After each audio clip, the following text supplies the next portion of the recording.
Hello, welcome to our YouTube video on common vision problems. My name is Selvin Daniken. I'm an optometrist at Precision Vision and Ultimate Eyewear in Pikesville, Maryland. Today we're going to talk about some very common vision problem that everybody knows about, but lately I've been seeing a lot of patients that are parents of my younger patients that seem to be very concerned with their kids needing glasses. So I wanted to address common vision problems to reassure you that these are not diseases, but just variation in the structures of the eyes, and reassure you that most of these eyes are healthy and that they will be fine as long as they wear glasses and function as normal human beings for the rest of their lives. Today, the overview of common vision problems are going to be about myopia, hyperopia, astigmatism, and presbyopia, which are the most common ones. And we'll also talk about accommodative disorders and strabismus, which are not so common, but very important to address because they're part of vision problems that we often see in clinic. So myopia is when you call a person that's nearsighted, we label them as myopic. That means that they can see things close up but not far away, and we prescribe glasses for distance if they are low myopes, meaning that they have low nearsightedness, and we prescribe glasses for them to wear all the time if they have high levels of myopia. The amount of glasses and contact lens wear depends on how nearsighted you are when you have myopia. The second most common is hyperopia, which means that you're farsighted. If you're hyperopic, you're able to see far away better than up close. And oftentimes, in younger patients, this condition goes undiagnosed because their muscles are strong enough to overcome the hyperopia. The most common complaints of hyperopic patients is not vision problems. Most of them complain about headaches, and they often complain about loss of interest while reading, eye strain, fatigue, and this happens in all age groups: young children, teenagers, young adults, and older adults. This goes undiagnosed because most of the time you're checking the distance vision only in a pediatrician's office or when you have your yearly physicals, and the far away vision is always fine, but your intermediate and up close vision are blurry or inadequate, therefore the eye strain goes undiagnosed. So it's very important to get your eyes checked to evaluate the refractive error, which is hyperopia, and also evaluate your visual function. The third most common is astigmatism, and astigmatism scares people because it seems like a foreign word to most of our patients. Anytime we tell people that they have astigmatism, they get scared and they think something's really wrong. But astigmatism is basically just a variation in the shape of the cornea or the intraocular lens in one meridian.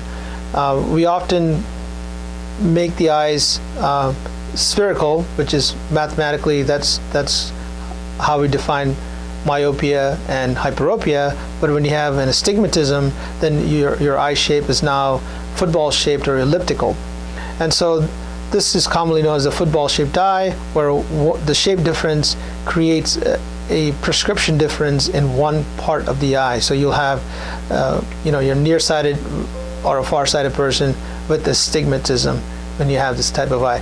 And oftentimes you will squint when you have this problem. You'll also complain about headaches and eye strain, and the easiest thing to do is wear glasses and contacts to alleviate this problem. Presbyopia is a very common vision problem that we see amongst people over 40. You may have perfect vision until you're 40, but oftentimes you'll start to notice blurry vision at near, and that's not uncommon because you start losing muscle function.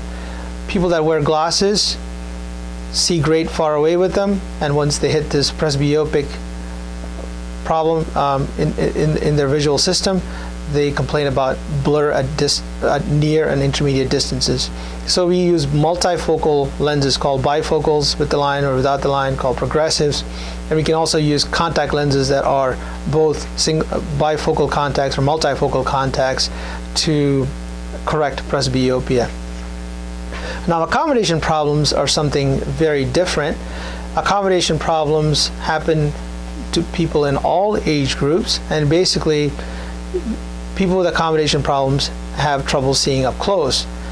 And accommodation problems can be in combination with any of the nearsighted eye or farsighted eye or astigmatic eye, and the problem is basically reading and concentrating up close. So they're not presbyopes, but they have accommodative problems, and usually these are young children during developmental years. Their muscles haven't fully developed yet, so we prescribe bifocals, and we can also introduce vision therapy to improve muscle function to a lot of these children.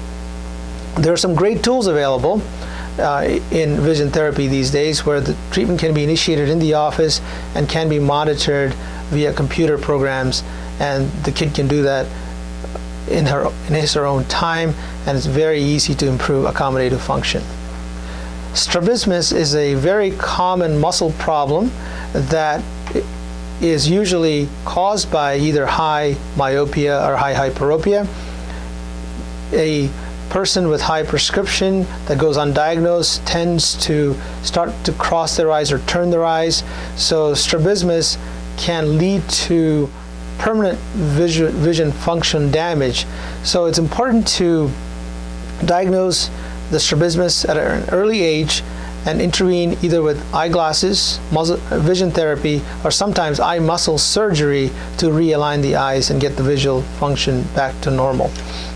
So it's important for our parents to understand that wearing glasses does not mean that you have unhealthy eyes. So in the past few weeks, I've seen a lot of kids, parents, worried about their children needing glasses. It's important to correct their vision so they can see clearly. It's important to correct their vision so they can read and concentrate in school. It's important to correct their vision so they can learn and develop normally as their visual function develops. So there's nothing to be scared about, because the health of the eyes are fine. It's just they have a refractive error that needs to be corrected with glasses. Sometimes they grow out of them, sometimes they won't, but it doesn't matter, because all they need is glasses to help them function normally. The treatment for vision correction as these kids become adults are very common with glasses, contacts, as they start to do so at an early age. But they also, many kids will actually have LASIK surgery, and they can also be treated with orthokeratology, which is basically a non-surgical way to correct the vision. Orthokeratology is a well-known treatment plan for kids and adults that do not want to wear glasses and do not want to have surgery, but they can choose this method of treatment to basically treat their refractive error and not wear glasses during the day, because they can see, and they will be treated at night when they're sleeping. So if you want to have, if you want any more information about orthokeratology or any other concerns, you can call us at 410-653-2400, or you can visit us online at www.ultimateeyewearmd.com.